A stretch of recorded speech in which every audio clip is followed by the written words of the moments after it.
the 100 Season 3 premiere, Wanheda Part 1. Now, I gotta say, I'm really excited to see the 100 back on TV.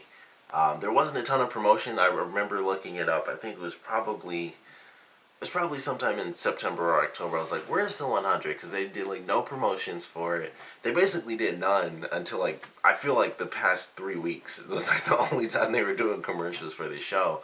But I'm glad to see it back on, and this was a really great first episode. I was thinking about it yesterday. I was like, what am I going to end up talking about during this review? Because I had no idea what to really expect for this third season. I knew a couple of things, and I'm not going to say it just in case you guys hadn't seen it. But there's like one article that I'd seen a while ago when I was kind of looking up, when the show is coming back. And that was it. I didn't want to know anything else because, especially with the way season 2 ended, I was like, I don't want to know any special important stuff about the story. I just want to see where things are. And things are crazy. I mean, I was wondering if they do a time skip, which they did. And I think they did a time skip in probably one of the coolest ways I've ever seen the show do it, which was, here's this character in Murphy who, he finds this little bunker or whatever. He's watching the video. He gets locked in. And they just genuinely do it, over the course of time. And when I was watching, I was like, okay, so he's trying to get out. They have the first scene where he's, slamming the thing against the wall, and then he has the scene where he's like holding the thing over his shoulder with his shirt off. I was like, okay, obviously different, at least different time of the day. And then the very next scene, he had like a full beard and stuff, and I was like, hold on, did I miss that, or did they just like skip a bunch of time? And I was like, that's a cool way to do that, and it just shows. From basically clean shaven, I was like, that's at least, I mean, obviously, people's hair grows at different rates, but that's like a week, or at least 2 weeks, really.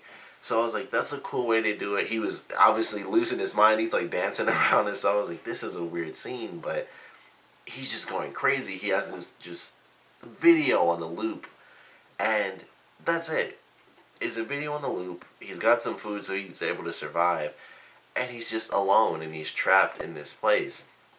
And I was like, this is a cool way to do a time skip. It just shows his time and how he was kind of losing it a little bit. He finally gets out, and it's 86 days, basically, 4 days away from being 3 full months. And there's just a huge difference in the scheme of the show. And it's really fun to see that Camp Jaha is now Arcadia, which I thought was pretty cool. Jaha himself, I don't even know where they're going with that. I'm a little scared that he's just gone at this point because, especially this scene when they're at the boat, which was cool for 2 separate reasons. For one, we got the girl from the previous season that Murphy kind of had feelings for. So that was cool to see her come back because that kind of surprised me. And then, of course, after that, when Murphy decides, like, okay, well, it's this girl I kind of have feelings for. It was like 4 months ago, but that's like the only person he really had feelings for. So he changes his mind. He's going with Jaha, and then they follow Jaha, and it's like, oh crap, here's Ali, because he can see her no matter where he is, and it seems like he's crazy, but it's the technology. But it also scares me that this technology might be a bit too advanced, and she might be saying certain things to. Or it may have said certain things. I mean, it's been 3 months. So she may have said, the perfect things to kind of manipulate him into following down her path, and more specifically, following her orders. And that's what really scares me. And, apparently there is an actual City of Light, which is pure technology. And it's all in this little tiny circle thing that, like, it looks like basically just a pen that Jaha gives Murphy. So it's like, okay, he implants this, somewhere, or whatever on his body, and he can go basically to this technological world, I guess. And it's just really crazy what they have planned, which I obviously have no idea. And Allie's the one who basically destroyed the planet. She's, like a crazy AI, and this is something that I can't fault the show for it. I kind of can, but not really. Because everyone does this, and it's always like, alright, we made this amazing advanced AI. What are you supposed to do? Save humans. And how are you going to do that? Destroy humans. It's like, every time, that's what AI does. It's like, for AI, that's just stupid. But yeah, AI also doesn't die. So I don't know, but it's like very normal response. It's like there's just too many humans, so I need to wipe them out and nuke the freaking planet. It's like, how does that not just? There's literally just opposite ideas, but that always seems to happen, and of course that led to a nuclear fallout, which we've seen the results of. So I don't know what's really going to be happening. Jaha does mention that he helped Ali finish what she'd started, so I can only assume that means he helped rebuild a couple of different missiles. I believe he specifically does say that I helped her rebuild at least like one missile or something like that. So I don't know what's going on. There was like the random guy when they were going to the boat. I was like, who the F is this guy? He was just some dude in the background. I was like, how does Jaha know him? Like, how many other people does he know? So he's been making friends. They have a boat now. That was another thing. Vehicles like crazy. We got to see a boat for the first time, which was awesome. Actual trucks, which I thought was really cool. Those are the only two things really, but I thought that was really cool because obviously they've never had that. So that kind of blew my mind. Like, oh man, they've got trucks and stuff like that, and they're really building things up. And at Arcadia, they have like farms, and they showed kids playing and stuff like that, and it's really cool. So I like how the world's really expanded. They've added this new Ice Nation, so they've added a new faction to the Grounders and stuff like that. So I'm really looking forward to that, and seeing some of the new politics, because they've basically, with them adding the Ice Nation, and even referring to the fact that there's a queen for the Ice Nation, they've simply added a new layer to the Grounders. And also what she's trying to do is kill Clarke, because Clarke is now like Wanheda, who is apparently the commander of death and everything, which I thought was crazy. I was like, I know she did do a lot of crazy stuff, and she's very well known. Like, everyone knows that she's the one, of course, who stopped the reaping. And so it's just like, they want her dead because they feel that they can, if you kill this person, you get their power. And that just adds a huge dynamic. It's like, okay, that's the plan, is to take Clarke, who has like apparently a red wig on. I thought they actually changed her hair color until I saw the preview for the next episode. I was like, oh, it's just a wig. Which shows how much I know, because that probably should have been obvious that it was a wig, but I don't know. I mean, at least for the show, I mean, obviously they wouldn't just flat out change her hair color, but I thought even in the show that was supposed to be her actual hair color now. But it's like, no, even in the show it's a fake wig. I was like, oh, that kind of surprised me. But her being, this person that everyone's looking for is very interesting, and she's been captured. So we get to see the Queen of the Ice Nation. We saw Indra in this episode, and she's also worried that if Clarke gets killed, and the followers of the Ice Nation Queen believe that she has Clarke's power, they will go to war for her. And seemingly that's what happens in the very next episode. Like, they had talk about war drums in the opening. There's a big, scene where all these people are just coming out of the forest and stuff. So there's already another war about to start right off the bat for this season, which personally I think is actually kind of cool. But, they'll be going up against a lot of crazy, things. They'll be going up against the people from Arcadia who have, they've gotten trucks. They're doing, mapping runs and, item runs. They've been going to Mount Weather a lot, and they've been taking, the pianos and the art and stuff like that for themselves, because obviously, things are different now. So I kind of love the way that things are going. They're mapping out sections, and they know, like, they have their truces and things like that, which unsurprisingly fell apart in this episode already in a very cool way. Because Octavia, when she spun around and she, it's hard to throw a machete and hit someone in the chest. So I was like, that was a really awesome moment from her. Which I might as well, I have to talk about it now because it was during an important scene. But Jasper in this season, I don't even know what to think about him either. Like, Jaha, it's like he might be getting manipulated. He was already, on like this crazy mission trip anyway from the last season, so it's kind of a little bit in line with that. But Jasper is just like, he's just gone. Like, I don't even know what to think about his character. Like, when I first saw him, I was like, oh man, they cut his hair and stuff, so he looks different. And then it's like, oh, he is like insane almost. He's getting, they're about to like cut his throat, and he's just smiling and stuff. He's drinking like crazy. He's super pissed, at his best friend because he feels like, he got his girlfriend killed. Which I'm trying to remember because I didn't, I never really do recaps, which I should do. But I thought she died by accident. I thought they were all trapped and, the seal just opened up by accident. I don't remember that being because of Monty in any way.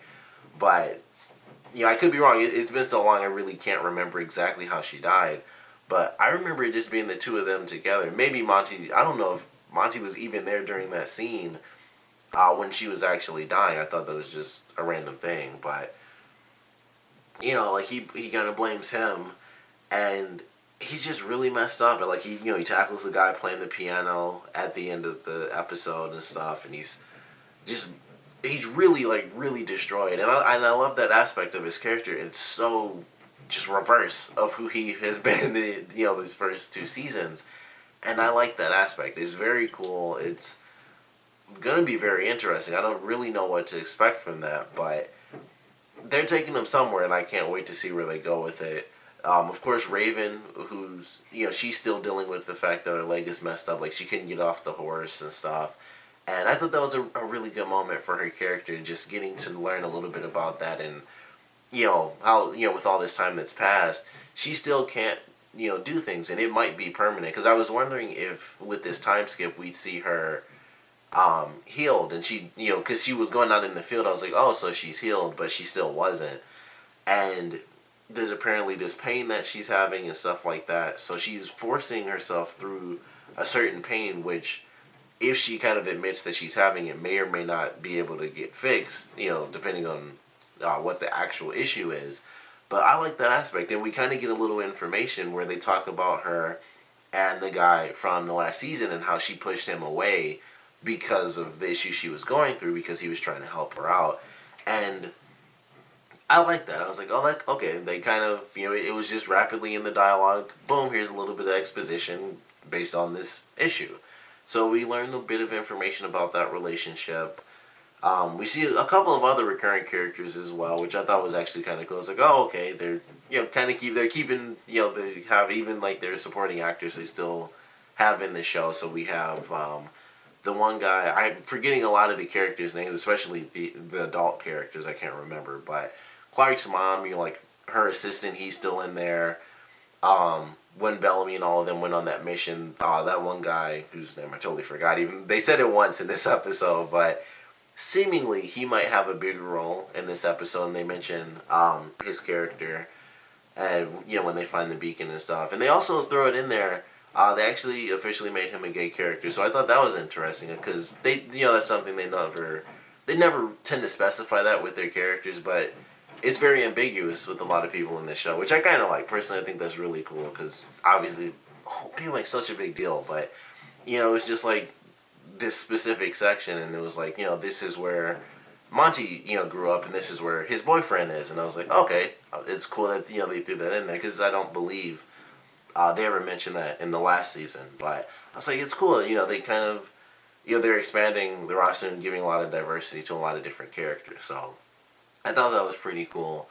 And depending on where things go, I mean, they found the beacon, so unfortunately they didn't find a brand new section, which I was kind of looking forward to. I was like, holy crap, even they even said it themselves, like after 4 months, how is it possible? But I was like, that would be really cool because that's something they haven't really done. And they mentioned that they are still looking for sections of the arc, which really surprised me. I thought they kind of would have been done with that, but they are still looking for other people from the arc for other parts of the ship that fell. And I'd like to see that because we haven't seen that before. I mean, after all this time, whoever is still out there, if there's anyone, would also have to have some form of little society. And that kind of has me excited. And personally, that's kind of what I like. And if they have, in the Ice Nation, they found this beacon after all this time. The woman that Clarke ran into also had one of the bracelets from the first season. That does say a lot. So, I don't know. I mean, also the bracelets were for the kids, so I don't know if that would count for people on the arc. But there's just a lot going on with that. So I'm not 100% sure exactly what's happening there, but I feel like they kind of hinted a lot at the fact that there are some other people from the arc that are going to be found in this season.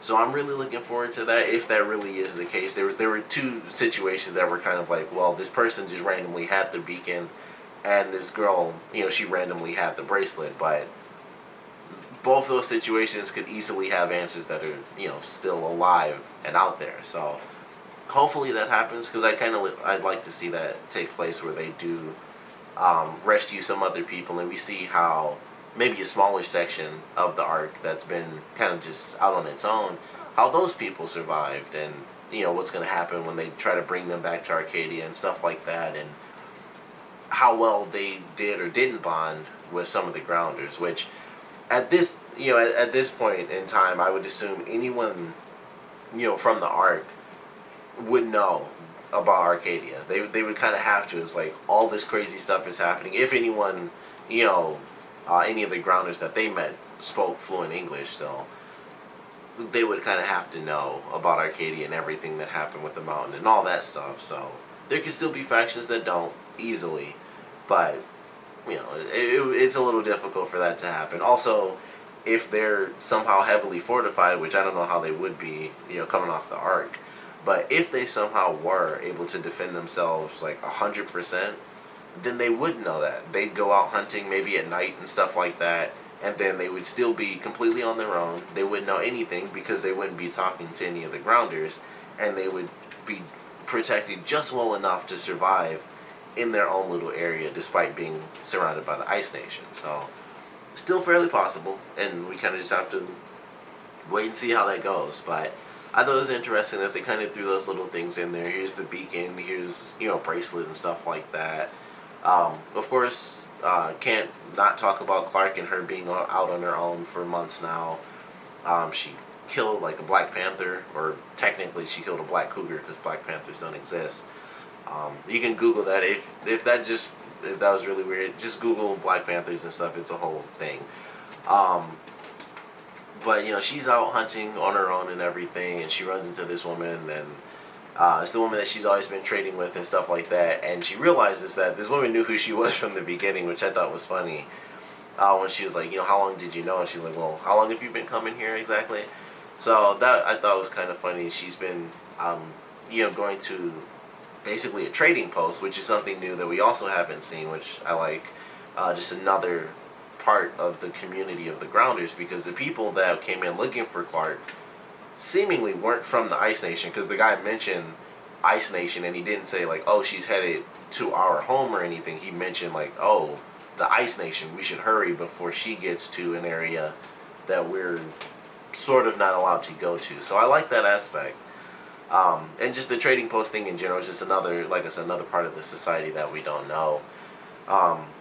Unfortunately, I thought Clarke was being super risky, just sleeping with that woman and like going to sleep in her bed and stuff. I was like, that is insanely risky, because when she first comes in, the woman's like, oh, you always seem to come in, right after my father leaves. That's, great timing.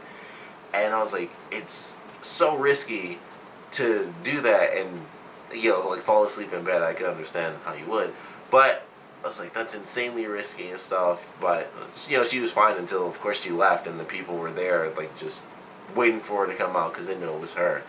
But I'm looking forward to seeing what happens. Seemingly, she'll end up back at Arcadia in the next episode, or at least, she'll encounter everyone, because there was a scene where someone had, like, a scope on her or something. I believe it was Bellamy. But yeah, it's pretty interesting, her being out on her own like that and having this crazy bounty on her head because of the power and all this stuff. Bellamy, new relationship. They not too much on that. I don't think they even said that girl's name, but he's in a new relationship. Octavia and Lincoln, I don't remember them having issues. Once again, this is one of the things I can't remember. I don't remember them having an issue in the last season. I think this is something that happened between seasons because of the time skip. But she's really mad at Lincoln for kind of blending in with, her people, really, and she seems to, like, really have separated herself, which I know that's what she was doing in the last season, and she kind of screwed that up because of everything that was going down. But I don't know, you know, it seemed like it wasn't too bad because by the end, you know, they're still laying down and they go to sleep together. But she's like sleeping off in the trees, you know, by herself and stuff. And it's very interesting watching her as this character who seems to really separate herself from everyone else on the arc. And it's like, you know, she really wants to be a part of the Grounders, but she can't be anymore because of what happened during the mission when they were under the mountain and stuff, because she wouldn't leave. So I love that aspect of it where she's still, you know, she's really in the middle. Like, she can't be with the Grounders because of that mission, and she doesn't want to be with the people from the Ark because of what they did to her family, you know, all that time. So it's just interesting watching her in this really crazy balance and kind of being mad at Lincoln for blending in and him saying, like, we can blend in and we can be together. But I'm looking forward to it. I think this was a great start. I think I pretty much covered everything, so I'm gonna just stop ranting. But I certainly love this first episode. Really looking forward to the rest of this season. Of course, I want to know what you guys thought about it, so please comment below. Let me know your favorite parts, your least favorite parts. And there's a lot of different things, so honestly, based on everything we've seen, I just want to know your speculations for this season, what we're going to see with Jaha, wherever they're headed already, what's going to happen with this possibly new war, Arcadia growing and expanding and possibly shrinking from being attacked. All the new stuff that's going to be happening. I want to know your expectations and just, of course, in general, what you thought about the premiere. So please comment below, let me know, and thanks for watching.